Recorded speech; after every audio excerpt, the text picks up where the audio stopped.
Thank you, Sam. And I'm going to warn you, I have to run out of here at 3 o'clock to lead a national conference call, so I'm going to dash out fast, but I hope to come back later and hang out a little bit more with you.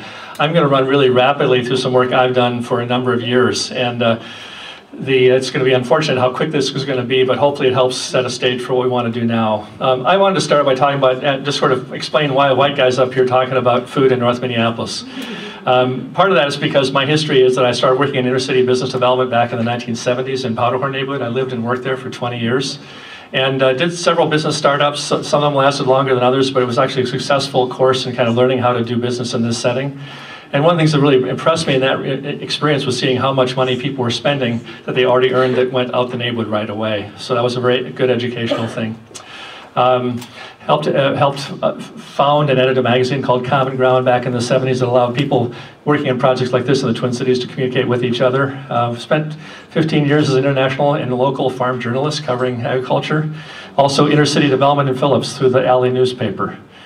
Did economic studies of most of the low-income communities in the Twin Cities in the mid-90s.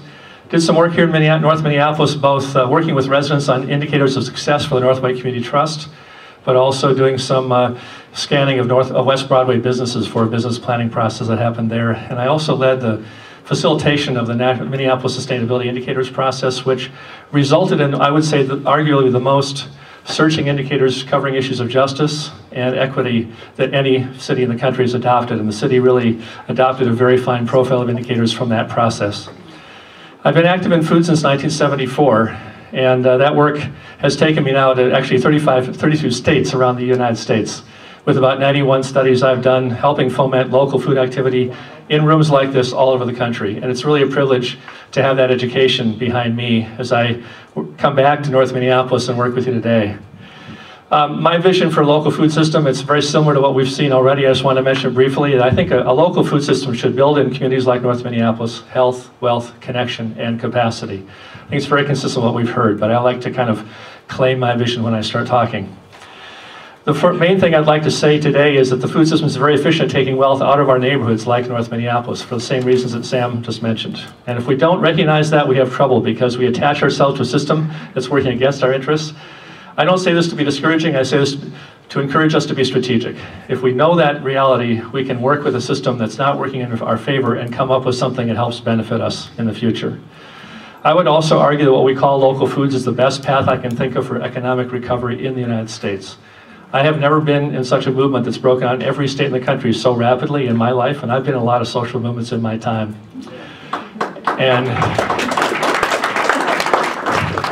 And I would say this is really important for many reasons. One is we spend $1.2 trillion a year as a society buying food, and we can't afford to have anybody outside that market.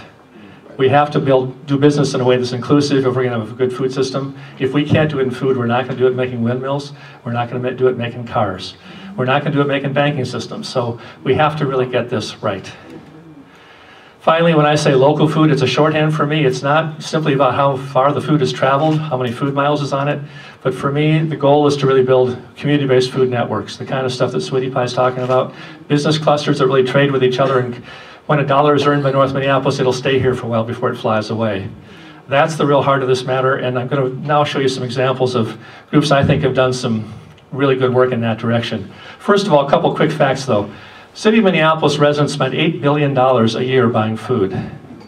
That's a market for gardens in North Minneapolis, it's a market for backyard efforts all over, it's a market for farms near the Twin Cities. But it's a lot of money that we currently earn. Actually, North Minneapolis is not unique. The city of Minnesota buys 90% or 95% of its food from outside of its borders. And that's true in most states I work with. And it also turns out if everybody in Minneapolis bought $5 of food each week directly from some farmer, whether in urban Minneapolis or nearby, it produced $862 million of new income for farmers. Very small steps that you might take could have a really massive impact on our state economy. The Twin Cities Food Co-op sales now total $170 million a year according to Co-op Development Services. A lot of you may remember the days when people were telling us the co-ops are too small to matter, they're marginal, they're not working in the right issues, and now they're one of the biggest food sectors in the Twin Cities. One of the prides of the Twin Cities for the co-op sector we built and the way that gives us choices we do not have in other parts of the country. So celebrate that as well as you're forming a cooperative up here. Here's a co-op in Oakland that I visited last year. You know about Growing Power, you know about their Milwaukee and their Chicago operations. I want to just tell a few other stories of groups I've worked with. This is a greenhouse out in western Minnesota. Garden Goddess Greenhouse, built a greenhouse for about $20,000. They built it so they could raise greens to sell to neighbors within 30 miles of the greenhouse, only in the wintertime, from November to April. They took out a loan to do that. They paid off the loan in 6.5 years. This is the model of the greenhouse. The sun comes in and heats this greenhouse during the day. That heat is forced down below ground to sand and gravel underground to help store that heat overnight. If the heat rises when the temperature is cold outside, if it should ever turn too cold, below 45 degrees, that propane heater you see there on the wall kicks in and keeps it from freezing. This greenhouse spent $100 a year in fossil fuel costs to heat the greenhouse. Most fossil fuel greenhouses are collapsing now because they can't afford the energy. This greenhouse keeps going. You'll notice it's also organic soil in Home Depot gutters. They built this out of materials that were easily available at Home Depot. They did a lot of 8x4 foot sections, so you wouldn't have to do a lot of special cutting. The idea was how to make this something you can construct from available resources, rapidly get going and start producing. And the greens look really happy in this winter environment. And I'll tell you, being in January, it was 13 below zero when I visited the greenhouse. It was 65 degrees inside the greenhouse, and having fresh mustard greens was quite a stupendous experience. I've been a study for North Alabama for the food bank there, and this is a really example of a national discussion breaking out about food banks, so shifting their role. They tried to start a worker-owned food co-op back in 2011. They went to 49 lenders, none of whom could make a loan to make this happen, even though they had raised 3 years of operating capital to make this work. Because the banking system at that time was so overregulated in the crisis time that they couldn't make those loans. The banker said, I'd love to do this, I just can't do it now. They then went on to start discovering that they were raising corporate money, which is really hard to raise now. And they bought a shipment of canned peas once. They discovered the peas came from China. And they said, why are we in North Alabama, a perfect place to grow peas, raising tough corporate money to buy canned peas from China 7,000 miles from our place? And they said, let's turn that around. So they're actually becoming a food. They started helping a man in the neighborhood, the man on the right, who's been farming informally in his neighborhood, using about 8 or 9 plots of land from his neighbors to raise produce. This is his farm in the middle of a low-income neighborhood. The city is giving him land to start a farm stand and to have a bigger piece of acreage so he can actually plant food and sell that food to his neighbors. The food hub itself is becoming an aggregation facility. They'll take production from small farms all over North Alabama, not only for the food bank, but also to restaurants, grocery stores, and institutions that want to buy local food. So you have food banks saying, let's change our mission to actually ending hunger where we started, rather than simply talking about how many pounds of food we give out the door. This garden in Philadelphia, Center City, Philadelphia, Mary Seton Corboy and her husband used to run a restaurant in New Jersey. They sold their restaurant. They decided to invest in the inner city.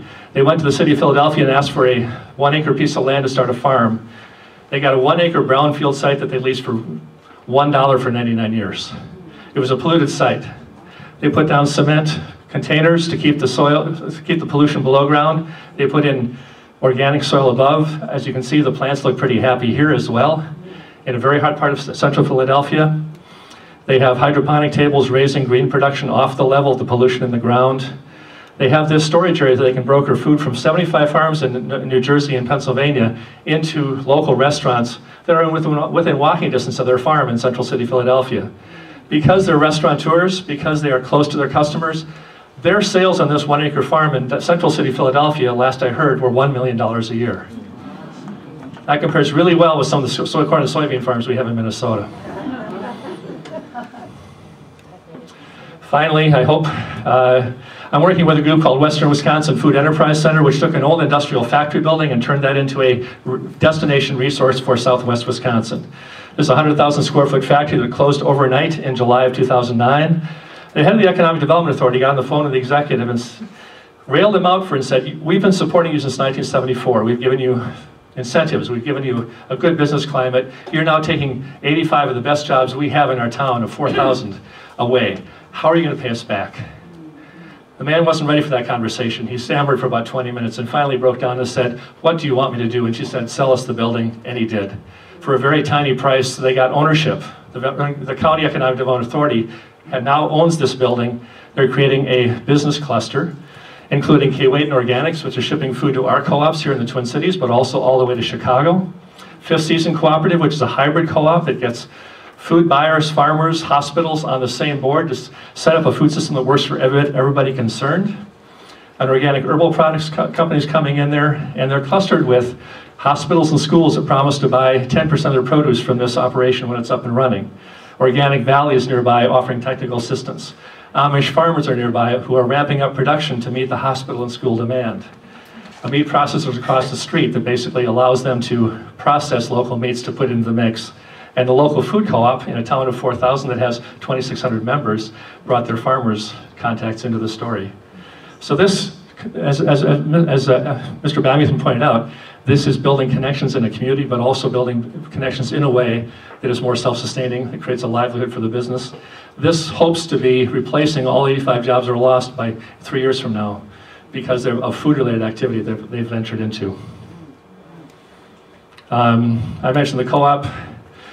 That's all I'm going to say for now. I'll let you hear from Kali now, but thank you very much for close attention to this, and I live here, so we'll talk again.